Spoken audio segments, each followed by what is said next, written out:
Puji nama Tuhan, Shalom, selamat pagi Bapak Ibu semuanya. Saya percaya keadaan kita semuanya baik, amin. Haleluya. Puji nama Tuhan Bapak Ibu, kita bersyukur kita boleh bersama-sama datang untuk menyembah Tuhan ya. Dan tiba saatnya juga kita bersama-sama untuk menangkap apa yang menjadi pesan Tuhan buat setiap kita. Ya, pesannya gini Bapak Ibu, pesannya sangat singkat, dikatakan waspadalah. Nah ini pesan yang sama-sama kita tangkap. Waspadalah, katakan waspadalah. Ya, pertanyaannya gini Bapak Ibu, mengapa Tuhan sampai memberikan pesan ini kepada setiap kita, dikatakan waspadalah? Seberapa penting kewaspadaan itu di dalam kehidupan setiap kita? Saya percaya setiap kita setuju bahwa kita sangat-sangat penting untuk kita bisa menangkap apa yang menjadi pesan Tuhan khususnya dalam minggu ini. Ya. Karena gini Bapak Ibu, kalau sekiranya kita tidak hidup dalam kewaspadaan, tentu ada banyak kerugian yang akan kita alami di dalam kehidupan setiap kita. Ya. Bukan hanya satu kerugian, ada banyak kerugian yang akan terjadi ketika kita tidak berawas-awas, ketika kita tidak waspada secara penuh. Contoh Bapak Ibu ya, contoh sederhana, kalau di jalan raya, kalau kita berkendaraan, kan perlu kita berhati-hati kan, betul ya? Bagaimana kalau tidak berhati-hati? Ya. Setiap kita yang menggunakan mungkin membawa kendaraan roda 2, roda 4 ya. Kalau tidak berhati-hati, ya bisa nabrak orang, bisa tabrakan. Dan itu bisa merugikan kehidupan setiap kita kan. Ya. Itu bukan tanpa sebab. Ya. Ketika terjadi sesuatu yang merugikan bukan tanpa sebab. Ada sebab, selalu ada sebab. Karena tidak waspada, tidak berhati-hati. Ya. Karena lengah sedikit, kita bisa lihat Bapak Ibu ada banyak terjadi kecelakaan di tol, di jalan-jalan seperti, jalan besar seperti ya Pasir Kaliki, Jalan Pastur gitu seperti itu, Sukajadi. Tapi puji Tuhan ya, sudah jarang kita dengar kayak gitu-gitu ya. Tapi kalau kita melihat berita Bapak Ibu, aduh, tabrakan lagi. Itu kan karena lengah gitu ya. Karena tidak berhati-hati, tidak berawas-awas, akibatnya fatal gitu loh. Bukan hanya diri kita yang rugi, orang-orang di sekitar kita juga jadi ikut rugi gitu loh. Ya, kadang-kadang gitu. Kadang-kadang kuasa kegelapan bermain seperti itu. Bagaimana dia mengalihkan fokus kita sehingga kita tidak berhati-hati dalam segala sesuatu yang kita lakukan. Akhirnya apa? Kadang-kadang kita menginjak sesuatu yang bukan wilayah kita. Ya, wilayah kegelapan. Kadang injak terang, injak gelap, kan gak jelas kayak gitu. Ya, gak berhati-hati Bapak Ibu. Kalau kita lihat di dalam Amsal pasal 4, apa yang dikatakan? Amsal 4 ayat 25 sampai 27. Dikatakan seperti ini Bapak Ibu, biarlah matamu dikatakan. Biarlah matamu memandang terus kemana? Ke depan. Nah, apa arti nanti kita mau belajar Bapak Ibu? Dan tatapan matamu tetap ke muka.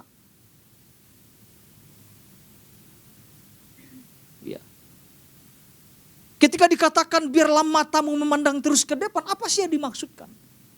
Ya, ada banyak hal. Ya bisa tentang panggilan Tuhan di dalam kehidupan setiap kita. Tentang visi Tuhan di dalam, tentang tujuan Allah, rancangan Allah di dalam kehidupan setiap kita. Ayat 26 mengatakan tempuhlah jalan yang rata dan hendaklah tetap segala jalanmu. Ayat 27 ini dikatakan jangan menyimpang ke kanan atau ke kiri. Jauhkanlah kakimu dari apa? Kejahatan. Ya. Firman Tuhan katakan jangan menyimpang ke kiri atau ke kanan. Artinya kita harus menghindari segala sesuatu penyimpangan. Menghindari setiap godaan-godaan. Kita harus menghindari itu. Ya mungkin yang menyenangkan kedagingan mata kita dan sebagainya. Artinya kita harus hidup sesuai gitu. Selaras dengan firman Tuhan. Sesuai dengan kebenaran. Ya. Karena kalau kita perhatikan di dalam Ayub pasal 1 ayat 7 Bapak Ibu, iblis itu tidak tinggal diam loh. Ya kita udah pernah belajar tentang itu. Dia berkeliling, dikatakan menjelajahi bumi. Ya, kalau kita simpulkan tidak ada jam istirahat. Ya. Kuasa kegelapan ini akan terus bekerja lembur. Kadang kita manusia masih ada jam istirahatnya Bapak Ibu. Ya. Kalau si iblis ini kan tidak, kuasa kegelapan ini kan tidak. Dia akan terus bekerja.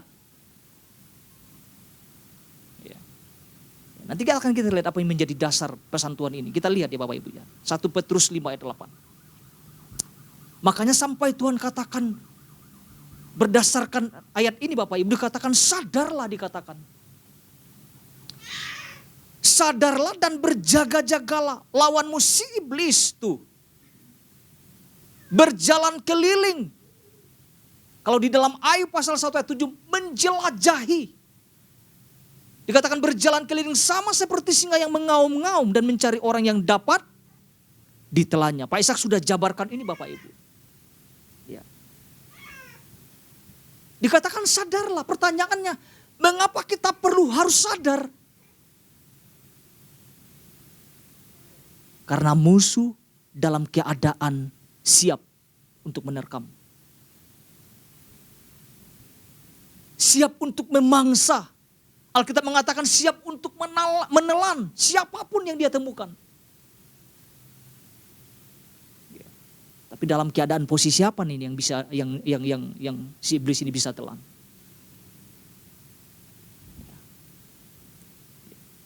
Pak Isa sudah kasih penjelasan dari kata nevo ya. Itu dikatakan waras. Wah. Bebas dari kondisi mabuk. Kita sudah belajar kemarin ya. Bebas dari pengaruh racun dikatakan. Ya. Tapi kalau kita lihat di dalam 1 Petrus Bapak Ibu ya. 1 Petrus pasal 1 ayat 13 sampai 14. Apa yang dikatakan di sini? Ada sesuatu yang menarik di sini disampaikan. 1 Petrus pasal 1 ayat 13 sampai 14. Dikatakan gini, sebab itu siapkanlah, apa yang dikatakan? Akal budi. Ya, kenapa sih akal budi itu perlu dipersiapkan? Dikatakan waspadalah dan letakkanlah pengharapanmu seluruhnya atas kasih karunia yang dianugerahkan kepadamu pada waktu pernyataan Yesus Kristus. Ya. Siapkan akal budi artinya harus punya kemampuan berpikir benar dan lurus. Yang sesuai dengan kebenaran. Itu mempersiapkan akal budi.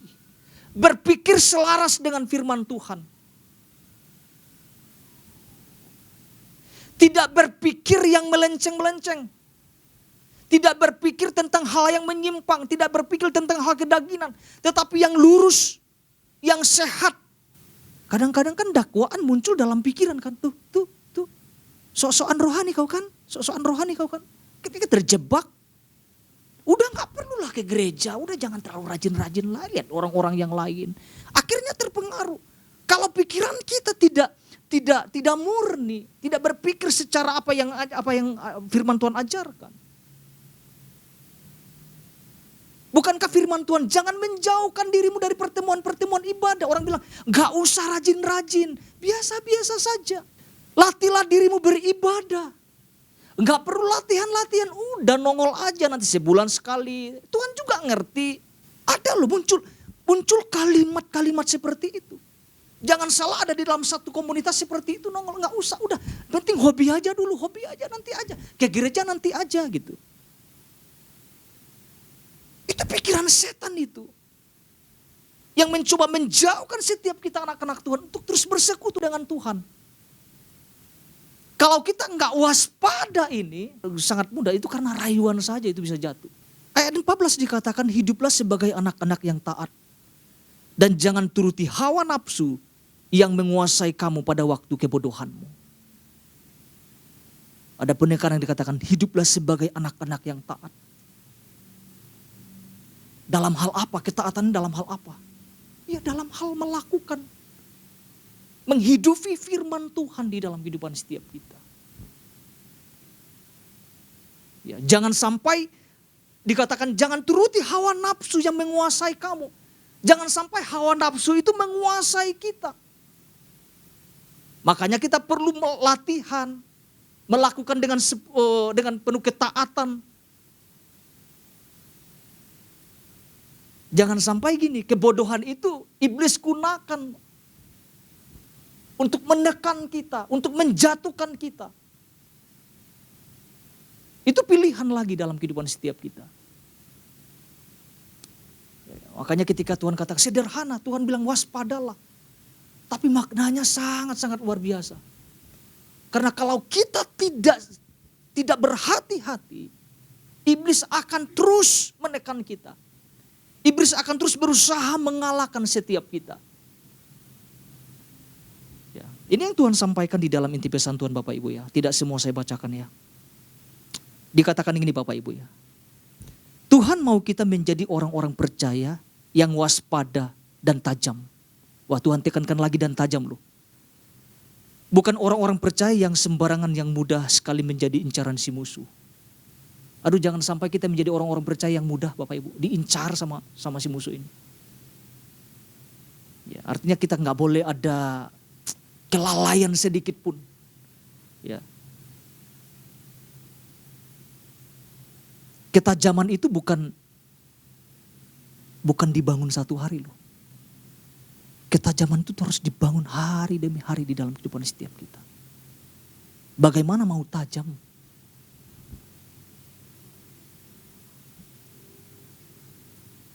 Ya, baca firman Tuhan jarang gitu. Bersekutu dengan Tuhan jarang. Beribadah bersama-sama jarang. Bagaimana mau tajam? Gak mau diajar. Gak mau diasah. Bagaimana mau tajam? Ya. Tuhan katakan waspada dan tajam. Ya. Artinya Tuhan mau kita sadar siapa diri kita di hadapan Tuhan. Ya. Pak Ishak jabarkan di dalam inti pesan Tuhan, waspada itu bukanlah hidup dalam ketakutan, tetapi tentang menyadari diri kita di hadapan Tuhan. Itu sangat penting sekali. Jangan sampai kita tidak tahu tentang posisi kita di hadapan Tuhan. Siapa diri kita di hadapan Tuhan. Ya, dikatakan kita ini prajurit-prajuritnya Tuhan. Sifat seorang prajurit adalah selalu memiliki kewaspadaan, baik dalam menggunakan seragam atau tidak menggunakan seragam. Ya, karena memang sudah ditempanya seperti itu, sudah terlatih seperti itu. Selalu dalam keadaan siap dalam kapanpun. Saya pernah saksikan Bapak Ibu waktu saya pelayanan di Banjar, ya setahun saya di situ Bapak Ibu ya. Jadi banyak anak-anak tentara di situ. Saya nggak pernah dengar kata tidak siap, selalu siap, di dalam siap. Saya pikir mantap kali nih aku dengar itu ya. Ya, padahal kan lagi makan siap, tinggalkan makan pergi. Ya, karena ada tugas. Nah kita ini kan prajurit-prajuritnya Tuhan Bapak Ibu. Dalam keadaan apapun katakan selalu siap Bapak Ibu. Katakan siap Bapak Ibu. Selalu siap. Ya, kita harus selalu siap. Dalam keadaan apapun selalu kita siap. Dua hal yang disampaikan Pak Ishak secara cepat Bapak Ibu. Yang pertama menjadi orang percaya yang menyadari jati dirinya dengan baik. Harus sadar tentang jati diri kita. Yang kedua menjadi orang percaya yang tidak sembarangan menyerang musuh, membabi buta. Namun menjadi orang percaya yang hidup dalam kebenaran. Saya percaya kita menangkapnya Bapak Ibu ya, kita sudah diperlengkapi dan saya percaya kita semakin Bapak Ibu, semakin memahami apa sih tugas-tugas kita ini. Ketika Tuhan mengatakan waspadalah, ternyata kita nggak boleh santai-santai loh. Kita nggak boleh lengah dalam sedikit pun nggak boleh lengah gitu ya. Dan pagi hari ini Bapak Ibu saya tidak akan panjang-panjang. Kita akan belajar satu hal. Apalagi Bapak Ibu yang selanjutnya kita mau lakukan. Ya. Menjadi orang percaya, sederhana Bapak Ibu ya, menjadi orang percaya yang serius untuk melawan si musuh. Ya. Dan mengetahui posisinya. Nah ini penting banget Bapak Ibu. Ya jangan sampai tidak serius. Ketika Tuhan katakan waspadalah, jangan responnya nggak serius gitu. Ini penting. Kalau kita tidak serius, kita selesai. Apa yang dikatakan di dalam Yakobus pasal 4 ayat 7? Yakobus 4 ayat 7 mengatakan gini, karena itu tunduklah kepada Allah dan Alkitab katakan apa? Lawan. Lawanlah iblis, ini yang ditekankan. Lawanlah iblis, artinya serius. Ini nggak main-main. Ya, maka ia akan apa? Lari daripadamu. Iblis akan lari kalau kita melawan.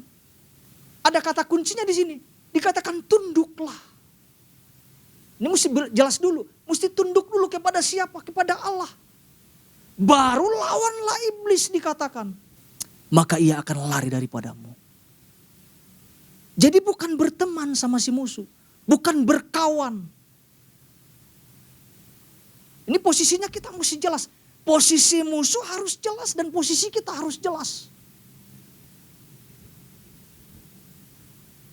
Ya, iblis itu lawan kita. Iblis itu musuh kita.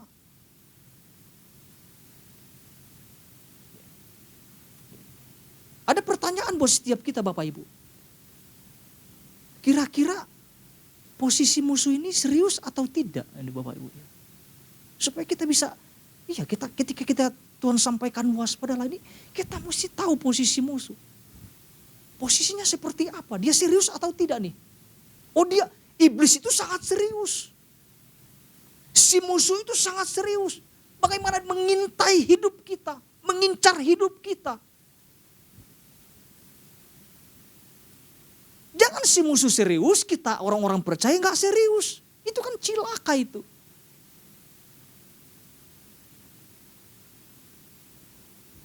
Serius, dia gak akan kasih ampun. Sedikit ada celah, dia akan masuk. Dia gak akan ketok-ketok. Kalau kita tidak sungguh-sungguh di hadapan Tuhan, bagaimana kita bisa melawan si musuh? Ya. Kan di antara setiap kita orang-orang percaya tidak ada yang mau kalah kan Bapak Ibu, betul ya? Enggak, saya paling gak suka kalah gitu.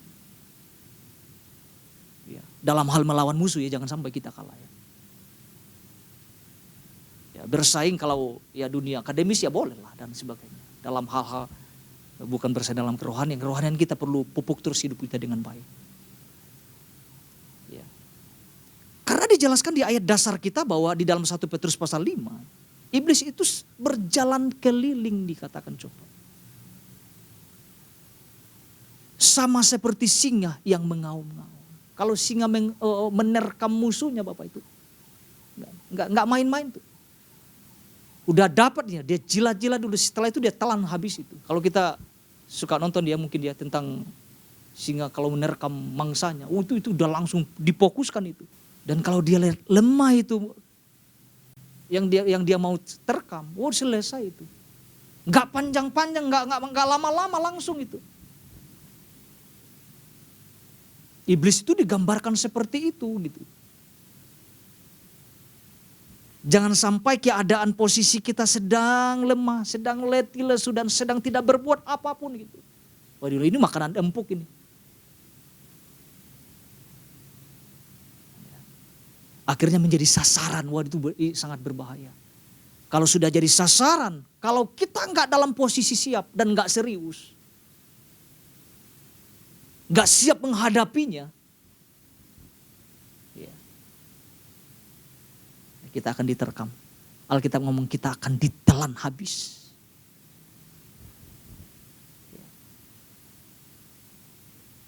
Ya, tapi kan cara-cara si musuh bukan hanya menerkam seperti itu. Kadang bisikan, godaan, kadang sesuatu yang ini kayaknya enggak mungkin lah gitu.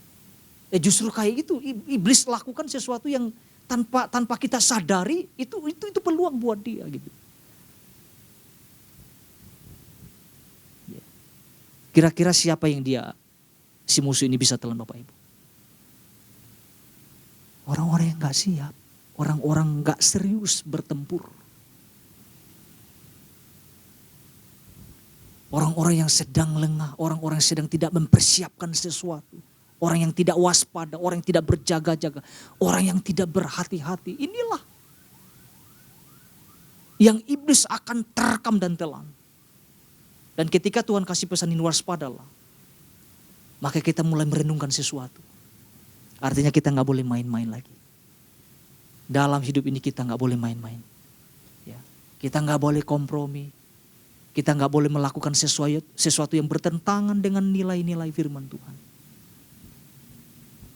Ya. Artinya kita tidak boleh melakukan kesalahan, kelalaian di dalam kehidupan setiap kita. Ya, artinya kita perlu berjaga-jaga. Ya, tetap fokus kepada apa yang Tuhan sudah rancanglah di dalam kehidupan setiap kita, Bapak Ibu ya. Ya. Selanjutnya Bapak Ibu, kita akan lihat lagi 2 bagian apa yang harus kita lakukan selanjutnya. Kalau dikatakan iblis itu serius, maka kita harus serius. Apa tandanya kalau kita serius Bapak Ibu? 2 hal ini, apa tandanya kalau kita serius? Yang pertama adalah perkuat iman kita waktu demi waktu. Ini sangat penting, memperkuat iman. Memperkuat iman ini bukan dibangun 1 hari 2 hari. Hari lepas hari di dalam kehidupan setiap kita. Iman kita itu harus diperkuat. Di dalam 1 Petrus pasal 5 ayat 9 berkata gini. 1 Petrus pasal 5 ayat 9 berkata gini Bapak Ibu.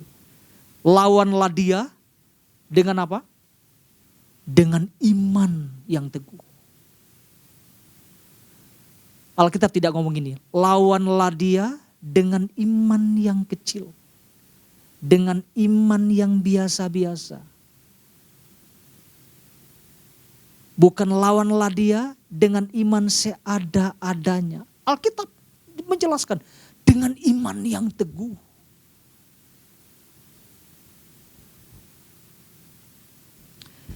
Sebab kamu tahu bahwa semua saudaramu di seluruh dunia menanggung penderitaan yang sama. Saya merenungkan ini Bapak Ibu. Kalau kita memiliki iman seada-adanya, saya pikir kita mampu gak sih melawan siasat-siasat iblis ini?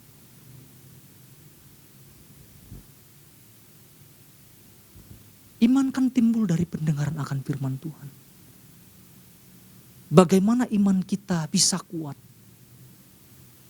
kalau kita tidak membangun itu di dalam kehidupan setiap kita?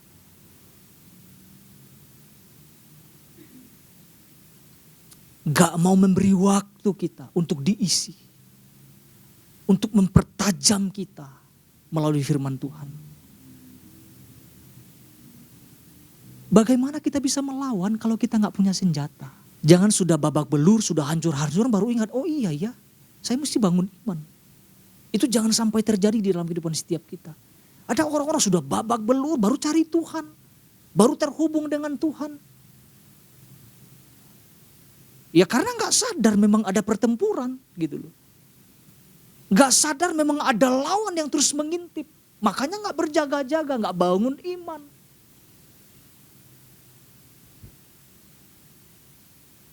Kita harusnya bersyukur. Di gereja kita di tempat ini selalu ada ibadah.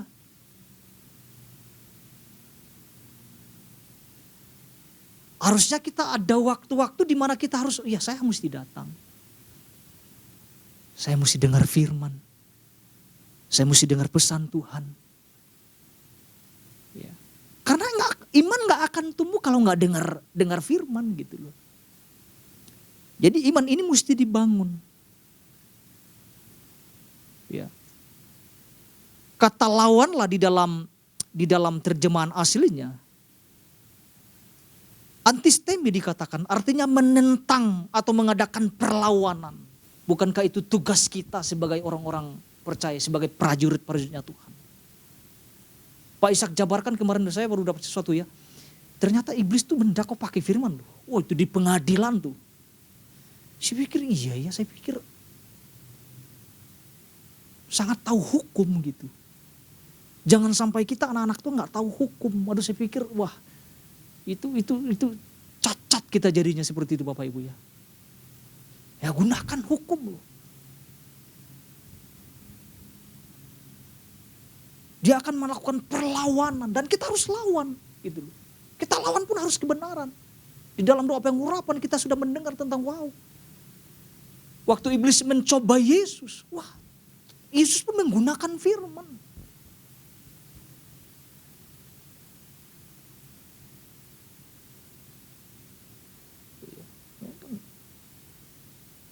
Di pengadilan kalau kita nggak kuat hukum Bapak Ibu, selesai kita. Rugi.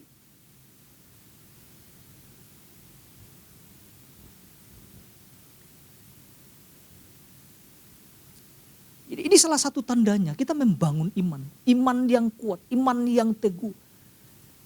Waktu ke waktu kita harus membangun, memperkuat iman kita. Katakan memperkuat iman Bapak Ibu. Ini sangat penting hari-hari ini. Kalau kita melihat hari-hari ini, iman itu banyak yang gugur.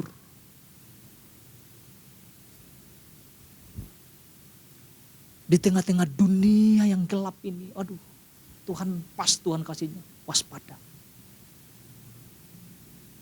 Iblis merajalela, bekerja segiat-giatnya, menghancurkan kehidupan setiap kita anak-anak Tuhan.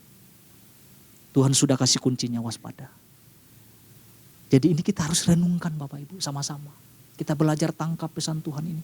Kita responi pesan Tuhan ini. Ajar kita menjadi orang-orang percaya yang tetap waspada, berhati-hati dalam segala keadaan dalam kehidupan setiap kita. Itu bagian A, yang kedua bagian B. Apalagi Bapak Ibu? Apalagi bukti bahwa kita serius ini. Yang kedua. Perkuat pijakan kita di atas dasar firman Tuhan. Nah, pijakan ini harus jelas Bapak Ibu.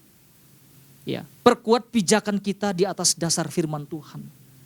Bukan di atas dasar-dasar, bukan di atas nilai-nilai yang lain. Ataupun dengan keyakinan, kepercayaan yang lain. Saya tuh agak kaget Bapak Ibu ya. Satu waktu sedang pelayanan di sebuah gereja. Anak kami Rachel ini ikut sekolah minggu. Karena saya harus jaga nemanin gitu ya. Ada satu anak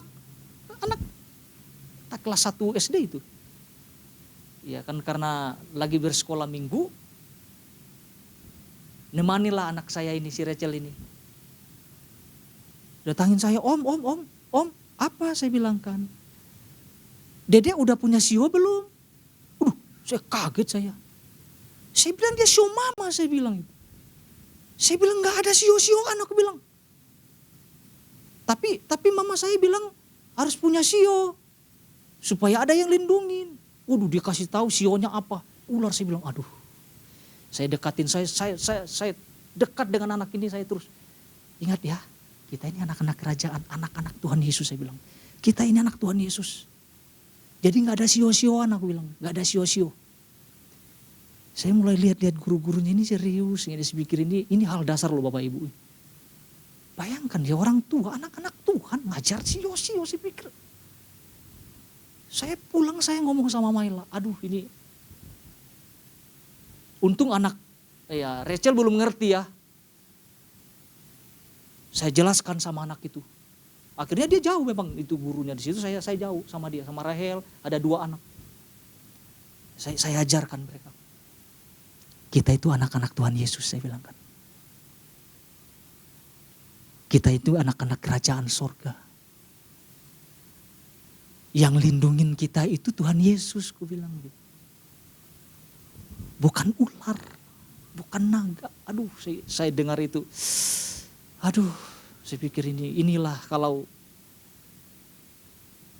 orang tua tidak mempersiapkan itu. Itu lengal itu. Mungkin, maaf ya Bapak Ibu, mungkin saya bisa salah. Mungkin karena barusan perayaan ya. Jadi masih tertempel di kepala anak ini. Saya pikir waduh saya patahkan itu di dalam nama Yesus, saya bilang. Gak ada lagi sio-sio. Saya tunjuk dia, kamu anak Tuhan Yesus, kamu anak raja, saya bilang gitu. Saya juga tunjuk anak saya, kamu anak raja. Saya pikir jangan sampai ada impartasi karena sudah dimunculkan seperti itu gitu. Sepanjang pulang bicarain saya sama istri, saya pikir ini hati-hati ya. Kita mesti hati-hati. Ya. Itu kalau nitip anak di tempat yang salah Bapak itu ngeri itu. Sekolah minggu itu jadi bahas ini jadi nanti ini. Sedikit saja Bapak Ibu. Makanya di dalam sekolah minggu itu kan menanamkan dasar-dasar. Makanya kita di gereja kita kan selalu ikut pesan Tuhan. mendapat yang porsi yang sama. Tapi dengan penyampaian kepada anak yang berbeda. Karena ini kalau salah ngajar, salah menyampaikan, orang-orang tua tidak diperlengkapi dengan baik. Mungkin ketemu orang yang berbeda anak ini. Oh iya, dia juga iya, saya juga kuda, ayam, itik, bebek. Kan jadi atmosfernya kan itu kurang di sekolah minggu. Saya pikir, waduh ini, saya patahkan itu di dalam nama Yesus. Saya bilang, kamu anak raja. Tapi saya agak terganggu karena saya kesalnya karena mama saya kasih itu gitu kan. Supaya saya ada yang lindungin, saya pikir. Ada mamanya di ruang ibadah, ada. Bukankah Yosua mengatakan kita harus memperkatakan firman Tuhan siang dan malam? Itulah yang ditanam. Memperkatakan, menyampaikan, mengajarkan firman Tuhan siang dan malam. Jangan menganggap kita waspada. Oh saya mah bisa waspada. Bagaimana dengan anak-anak kita? Bagaimana dengan komunitas kita? Gak semua mempersiapkan sama apa yang kita persiapkan. Kita bukalah sedikit Bapak Ibu. Yosua pasal 1 ayat 8. Saya tidak akan lama lagi Bapak Ibu. Dikatakan gini, janganlah kamu lupa memperkatakan kitab Taurat ini, tetapi renungkanlah itu siang dan malam, supaya engkau bertindak hati-hati sesuai dengan segala yang tertulis di dalamnya. Sebab dengan demikian perjalananmu, dia katakan apa? Akan berhasil dan engkau akan beruntung. Apa yang Alkitab katakan? Supaya engkau bertindak hati-hati, waspada, menanamkan nilai-nilai kerajaan surga inilah harus kita perkuat. Kepada hidup kita sendiri, kepada generasi kita, kepada anak-anak kita. Jangan nilai-nilai yang lain. Kalau nilai-nilai yang lain kita ajarkan, iblis akan sangat mudah. Itu kita harus perkuat. Kita lihat lagi Bapak Ibu, 1 Petrus pasal 5 ayat 5. 1 Petrus 5 ayat 5. Ini yang firman Tuhan katakan. Dikatakan demikian jugalah kamu, hai orang-orang muda. Tunduklah kepada orang-orang yang tua. Dan kamu semua rendahkanlah dirimu seorang terhadap yang lain. Sebab Allah, ini dia. Sebab Allah menentang orang yang congkak. Tetapi mengasihani orang yang rendah hati. Congkak itu apa Bapak Ibu? Kesombongan. Kesombongan itu adalah salah satu pintu bagi si musuh untuk masuk menghancurkan. Dikatakan tunduklah. Itu bicara tentang otoritas.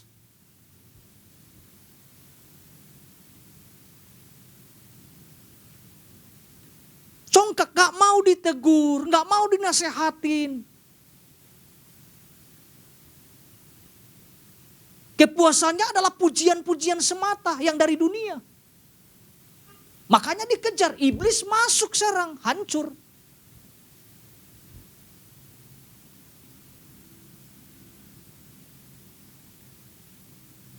Kesombongan gak mau diarahin. Ayo bangun hubungan, ayo ibadah.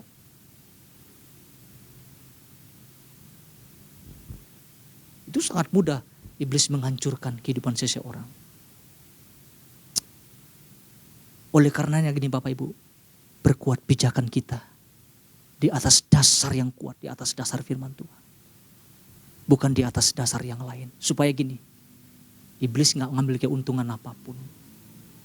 Salah satu bukti kita serius, kita memperkuat pijakan kita.